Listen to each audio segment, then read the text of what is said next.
The story of the lawyer, Genesis, and his father reveal how God worked, showing his truthful way.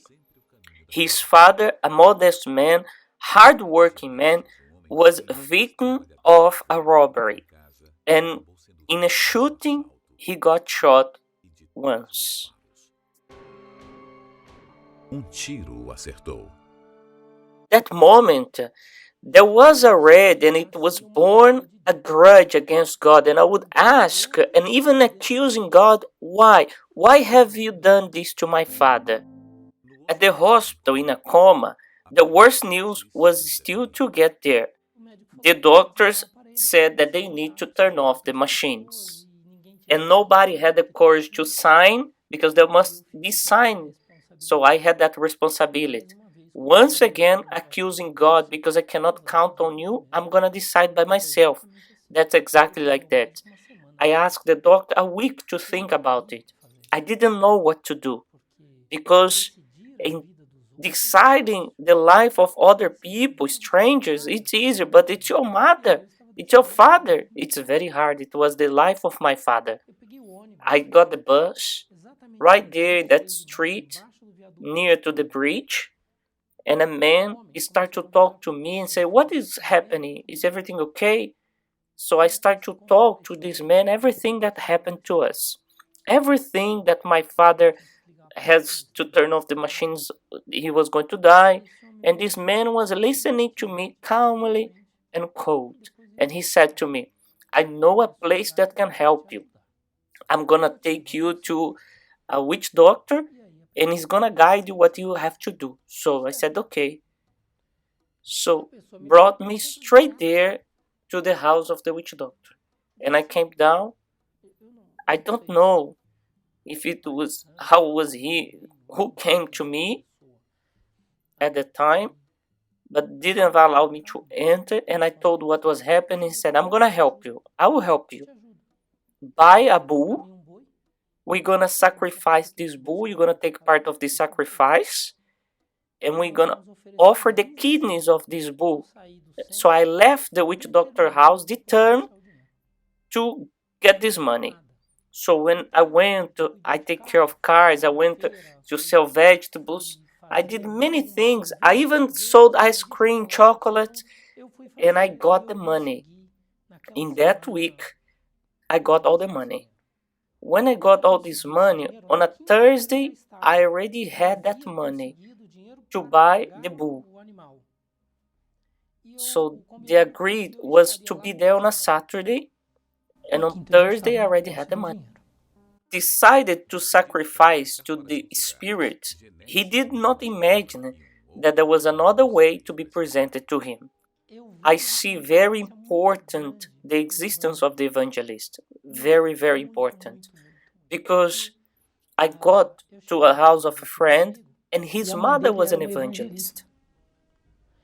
And she always heard the radio, but I never thought about to be the radio of the church. So I got to his house. I usually wouldn't go there much, but that Friday I went there, and we got together there.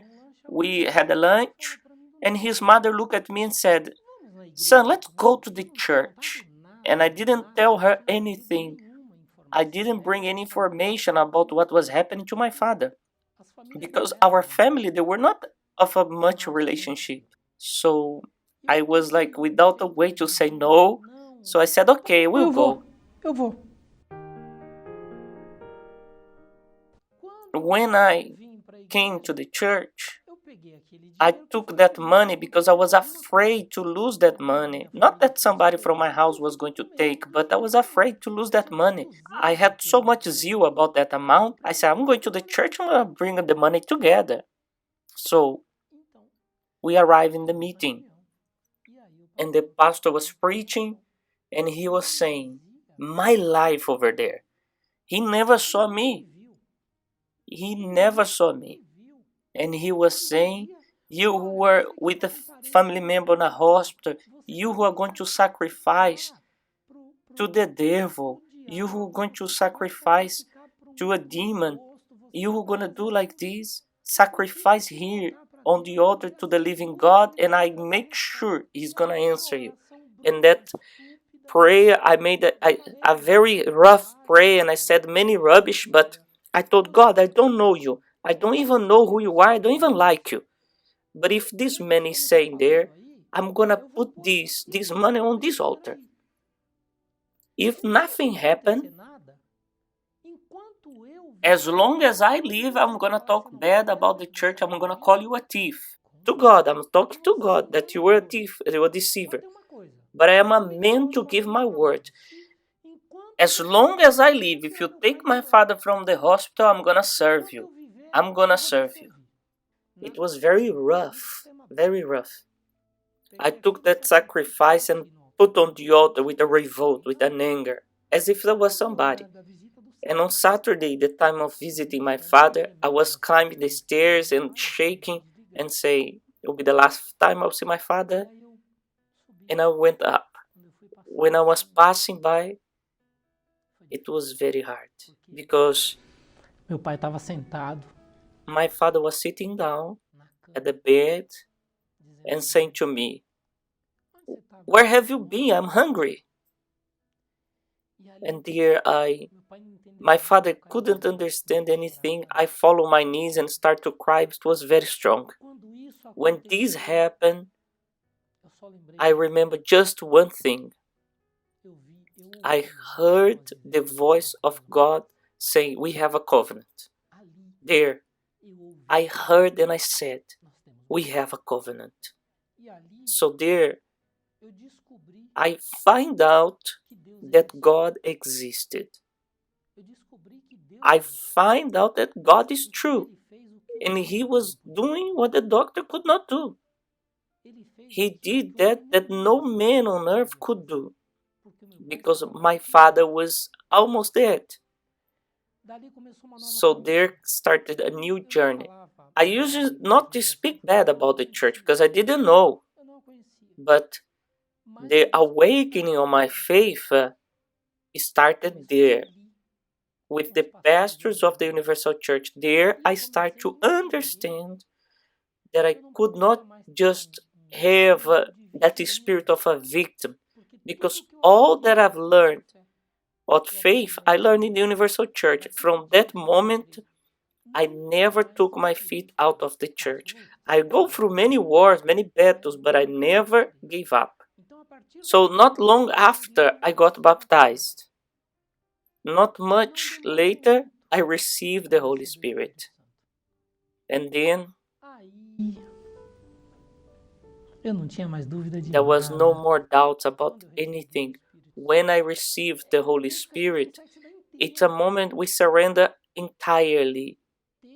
Entirely. There is no way to explain. There is no explanation because it's a moment of total surrender and we don't care about anything else. Because from that moment on, nothing is too hard. Nothing. Absolutely nothing. My worry was to win souls, to save souls and give my testimony and to talk about Jesus to everyone.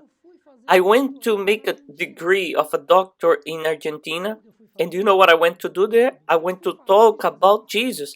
I went to another country to talk about Jesus to the people. So for me, that is everything. It's not about the doctor degree. It's not about the graduation. I went to study as a judge. And what did I do there? I talk about Jesus to the authorities.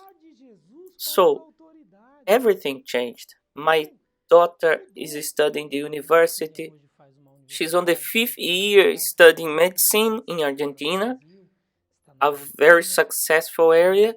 My dad, he was baptized. He lived good life in a lot of years still. And the Holy Spirit called him and he saved. He's well. My uncles, my aunties, my family, almost all of them, they are converted. The Holy Spirit for me, it's everything. He's my foundation. All the decisions I have been taking today in my life is with the Holy Spirit. Without Him, there is no way to keep on going. I cannot even leave the bed without talking with the Holy Spirit and asking direction, what I have to do, how I have conduct my day, and there He sustains me in His righteous hand. Sustentado com a destra fiel dele.